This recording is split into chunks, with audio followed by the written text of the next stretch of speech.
सीधे गर्ग साहब के पास आना चाहता हूं। गर्ग साहब, बिहार की राजनीति को बहुत नजदीक से आपने देखा है और आज जो कुछ हो रहा है उसको भी बहुत नजदीक से आप देख समझ रहे हैं। जरा आपसे समझूं कि क्या इसमें जो रोल है नीतीश कुमार का, जो पिछले 5-7 साल से 2015 के बाद से ज्यादा उभर उभर करके आता है, वो पलटी मार लेते हैं, पलटू राम कहलाते हैं।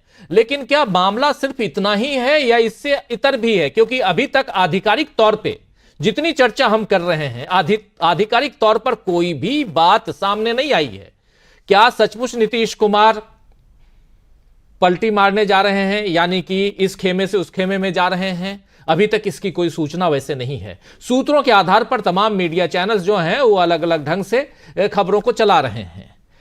कोई कांग्रेस को यहां बीच में ला रहा है कि कांग्रेस के कारण, कोई राहुल को तो कोई किसी और को। जरा आपसे समझूं कि जो कुछ बिहार में हो रहा है ये क्या कुछ है और इसका क्या असर पड़ेगा आने वाले खासकर लोकसभा चुनाव पे।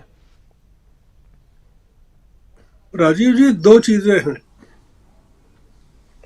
एक तो ये कि नीतीश कुमार का इंडिया गठबंधन में कोई स्थान बचा नहीं है। वो अगर भाजपा में नहीं भी जाते हैं तो भी इंडिया गठबंधन में, इंडिया ब्लॉक में अब वो नहीं है, ये मानकर चलना चाहिए। क्योंकि एक तो ये कि लीगल डाइवोर्स हुआ है कि नहीं, और एक दोनों पति पत्नी ने अलग अलग कमरों में सोना शुरू कर दिया है कि नहीं। तो ये संवादहीनता पूरी की पूरी तरह हो गई है। आपने देखा होगा कि खड़गे जी ने कितनी बार फोन किया उनको, उन्होंने उठाया नहीं फोन को। जी। दूसरा ये कि नीतीश कुमार किसी बहुत बड़े संकट में फंसे हुए हैं। कोई गहरा संकट है राजीव जी, जो वो किसी से शेयर नहीं कर सकते। वो अपनी पार्टी के लोगों को भी नहीं बता सकते कि वो भारतीय जनता पार्टी के किस दबाव में है। क्योंकि नीतीश कुमार जिस तरह की राजनीति करते हैं उसमें उनको हम मूर्ख नहीं समझ सकते, कि वो समझते नहीं है चीजों को। हम ऐसा नहीं मान, जो चीज हम समझ रहे हैं वो क्यों नहीं समझते होंगे। जी। क्या वो ये नहीं समझते हैं कि भारतीय जनता पार्टी लोकसभा चुनाव के लिए उनका उपयोग कर रही है? क्या वो ये नहीं समझते हैं कि लोकसभा चुनाव के बाद उनकी उपयोगिता पूरी तरह से खत्म हो जाएगी, उनकी पूरी राजनीति खत्म हो जाएगी बिहार में? क्या वो ये नहीं समझ रहे हैं कि इस पूरे एपिसोड के बाद इंडिया गठबंधन में उनके लिए कोई जगह नहीं बचेगी? ये जानबूझकर के क्यों कर रहे हैं? कोई बात है जिसको हम अभी क्रैक नहीं कर पा रहे हैं। ये कोई कोड है जो नीतीश कुमार और बीजेपी के बीच का कोड है, और हमको ये मान के चलना चाहिए कि भारतीय जनता पार्टी ने सफलतापूर्वक कुछ ऐसे लोगों को नीतीश कुमार के आसपास काफी पहले से प्लांट किया हुआ है, जो अब उसके जो परिणाम है अब सामने आ रहे हैं। हमको नीतीश कुमार को एक मजबूर आदमी के समान मानना चाहिए, और बंधक बना लिए गए हैं ऐसा मानना चाहिए। दूसरा मामला यह है कि भारतीय जनता पार्टी ये सब क्यों कर रही है।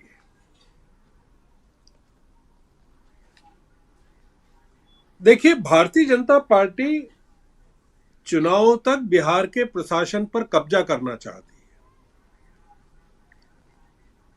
वो बिहार की राजनीति पर कब्जा नहीं करना चाहती है,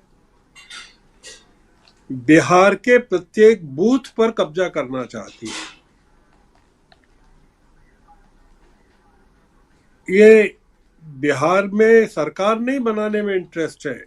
आप ये मान के चलिए राजीव जी, भाजपा का इंटरेस्ट बिहार में सरकार बनाना नहीं है, बन जाए तो अच्छा है, जी। क्योंकि दोनों ऑप्शंस खुले हुए हैं भारतीय जनता पार्टी के लिए कि अगर कुछ जेडीयू के सांसद और विधायक विद्रोह करके चले जाते हैं आरजेडी के साथ और कांग्रेस के साथ, तो ये तय है कि बिहार में सरकार नहीं बन पाएगी। आपको पता है कि आरजेडी के 79 है और बीजेपी के 78 है, मतलब जो आंकड़ों का गणित है उसमें केवल 6, 7, 8 लोगों की जरूरत है महागठबंधन को, और उनकी सरकार तेजस्वी की बन जाएगी। केवल वो जो एचएएम है उसके 4 लोग जेडीयू के जीतन राम साथ मांझी है। वाले। जी, जो जीतन राम मांझी वाले, और वो तो पलटी कभी भी मार सकते हैं। बाकी सारे के सारे जो लोग हैं सीपीएम के, माले के, सीपीआई के, इंडिपेंडेंट, वो सारे के सारे महागठबंधन में है। पूरा खेल ये है कि बिहार में राष्ट्रपति शासन लागू कर दिया जाए अगर सरकार नहीं बनती है तो। ये बिहार की 40 सीटों पर कब्जा करने की योजना है। इस योजना पंक्चर करना या खारिज करना या इसको फलीभूत नहीं होने देना बहुत जरूरी हो गया, एक चुनौती हो गई है तेजस्वी और लालू के सामने। बीजेपी और जेडीयू की कुल मिलाकर 33 सीटें हैं और एलजेपी की भी 6 मिला लें तो 39 सीटें। कांग्रेस के पास केवल 1 सीट है वहां।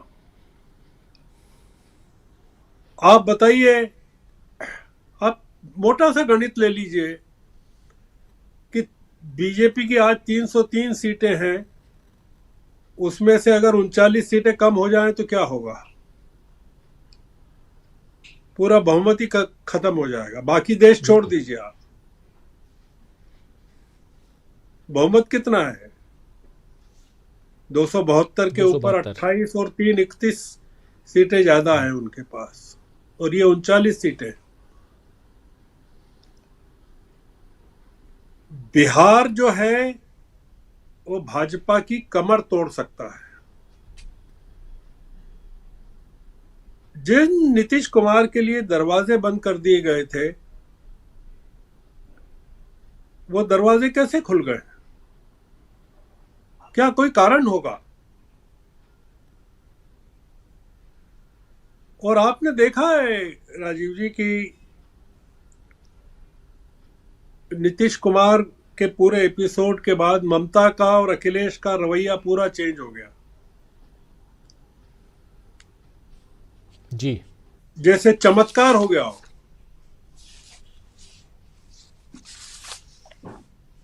देश की जनता को यह पता होना चाहिए कि इंडिया ब्लॉक के लिए नीतीश कुमार से ज्यादा महत्वपूर्ण ममता बनर्जी हैं।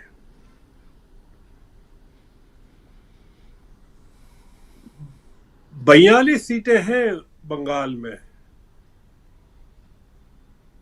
और अगर बंगाल में 42 सीटें खेल कर देती हैं पूरी की पूरी, तो भारत की राजनीति का नक्शा बदल जाएगा।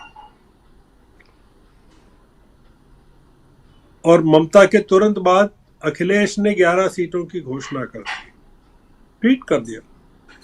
और आपने देखा कि डिम्पल ने क्या टिप्पणी की है, जो किस तरह की टिप्पणी की है। इसको आप शुभ संकेत मानिए राजीव जी, नीतीश के जाने को इंडिया ब्लॉक के लिए और विपक्षी एकता के लिए। इसका बुरा नहीं मानना चाहिए, ऐसा मानना चाहिए कि कुछ राजीव गांधी के जो पुण्य है वो काम आ रहे हैं। क्योंकि अब बिहार की 40 सीटों का जो बंटवारा होगा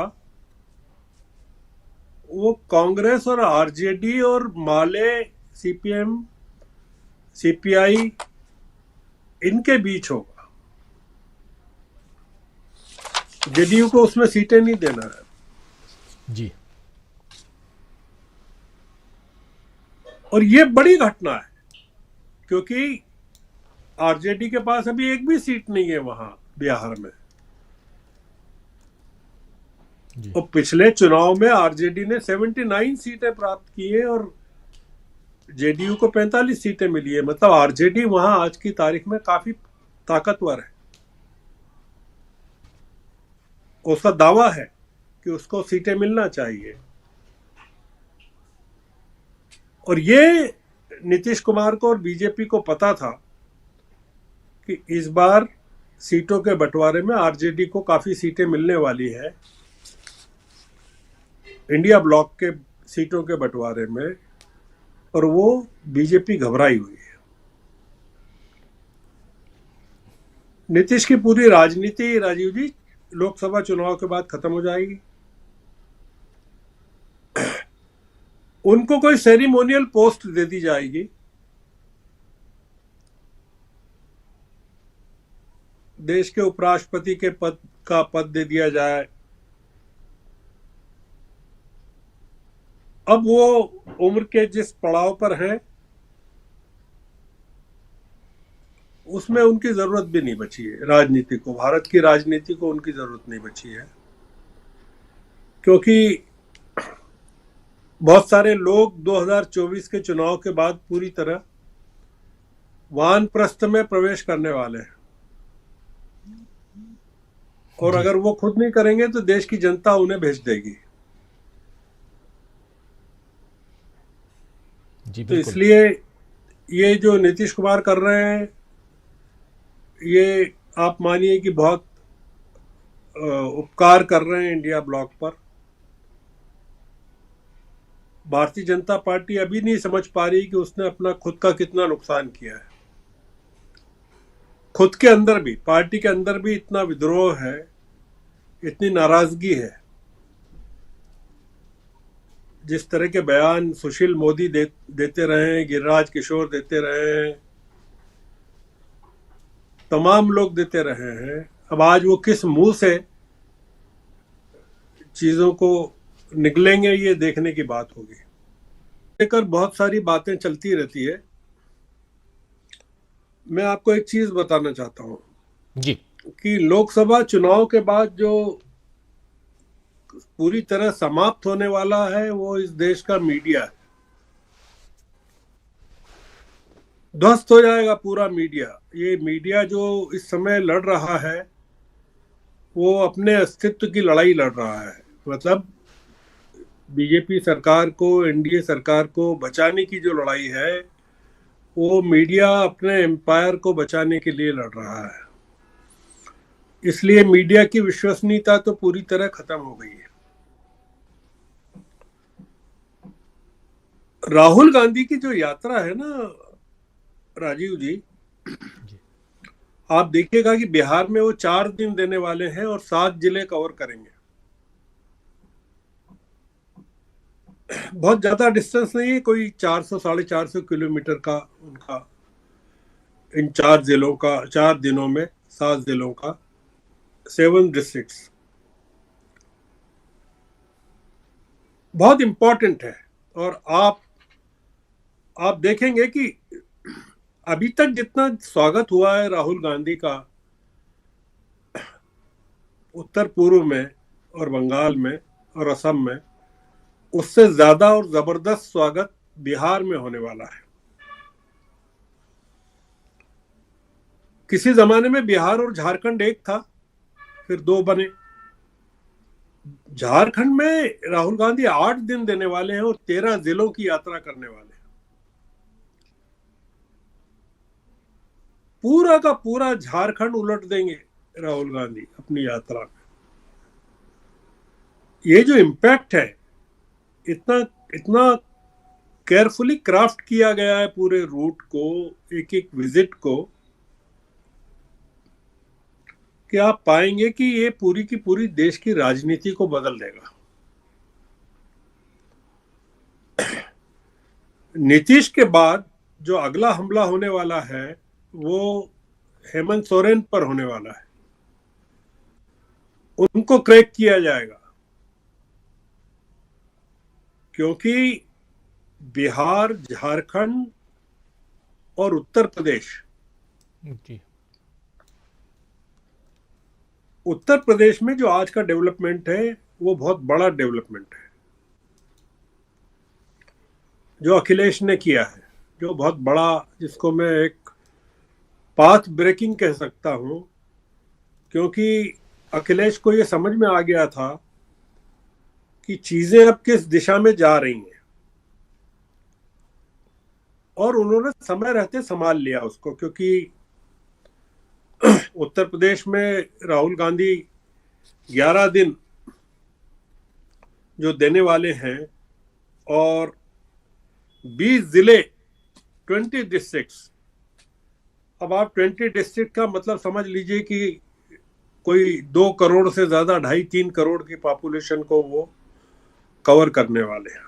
और वो कौन सी पॉपुलेशन है, कौन से जिले हैं, वो सारे के सारे पता है कि वो अगर 2-2.5 करोड़ की पॉपुलेशन को चेंज कर देते हैं तो उत्तर प्रदेश में बीजेपी की पिछली बार 9 सीटें कम हुई थी, इस बार हो सकता है 27 सीटें कम हो जाए। बीजेपी ने, आप देख रहे हैं कि किस तरह से काम करना शुरू किया है, और मंदिर में अयोध्या का जो पूरा प्रोजेक्ट था वो किस तरह से बैकफायर कर गया है, मतलब असफल हो गया, मिसफायर कर गया है। अयोध्या के तुरंत बाद ये बिहार का ऑपरेशन करना पड़ा इनको, अब झारखंड का करेंगे। इस समय राजीव जी, नीतीश कुमार और नरेंद्र मोदी दोनों अपने अपने दलों में अकेले पड़ गए। आप पा रहे हैं कि भारतीय जनता पार्टी में पूरी की पूरी जिम्मेदारी अब मोदी जी के ऊपर है। इन्होंने बताया, शकील साहब ने बताया शायद, कि सबको पता भी है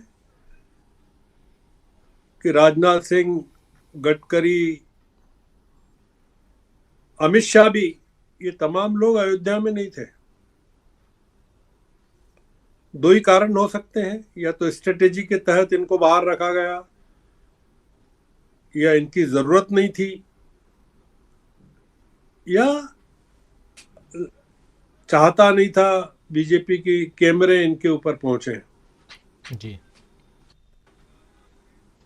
भारतीय जनता पार्टी में हम लोग देख नहीं पा रहे हैं, शायद आगे पता चलेगा कि एक बड़ा परिवर्तन भारतीय जनता पार्टी में भी हमको दिखाई दे सकता है। और ये जो राहुल की यात्रा है, आपने देखा ना कि आज ही की खबर है, ये मराठा आरक्षण को लेकर जो एकनाथ शिंदे सरकार है झुक गई पूरी तरह, बिल्कुल।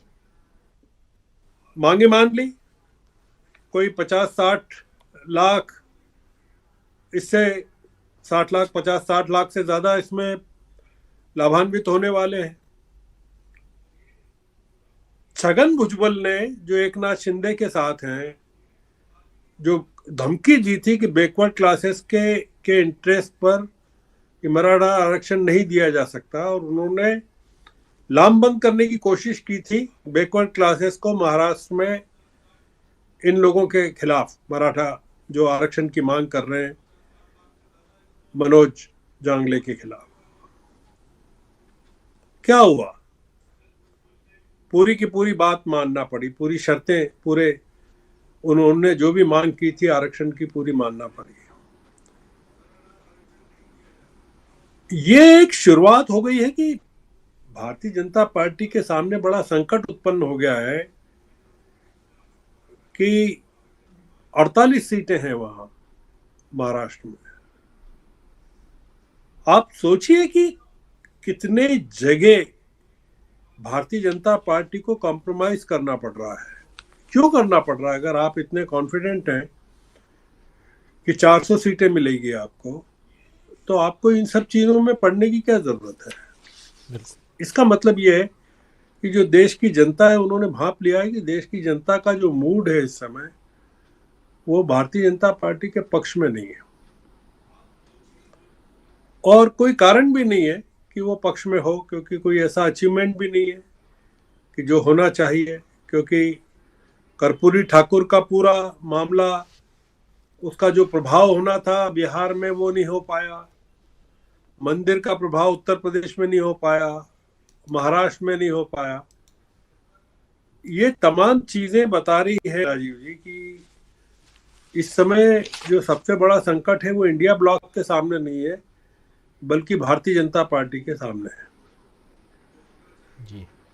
और भारतीय जनता पार्टी अपने संकट का मुंह मोड़ने के लिए डिबेट को इंडिया ब्लॉक पर मोड़ रही है। जो मीडिया उसकी मदद कर रहा है कि जो संकट है वो इंडिया ब्लॉक में है, भारतीय जनता पार्टी में कोई नहीं है। तो ये बड़ा घटनाक्रम है। मुझे लगता है कि आने वाले दिनों में हम पाएंगे कि ये जो नीतीश का जो प्रयोग है वो भारतीय जनता पार्टी के किस तरह गले पड़ गया है, मतलब बुरी तरह गले पड़ गया है। भारतीय जनता पार्टी अगर चाहती तो बगैर नीतीश को टच किए बगैर और नीतीश को रहने देती इंडिया ब्लॉक में और अपना पूरा काम करवा सकती थी।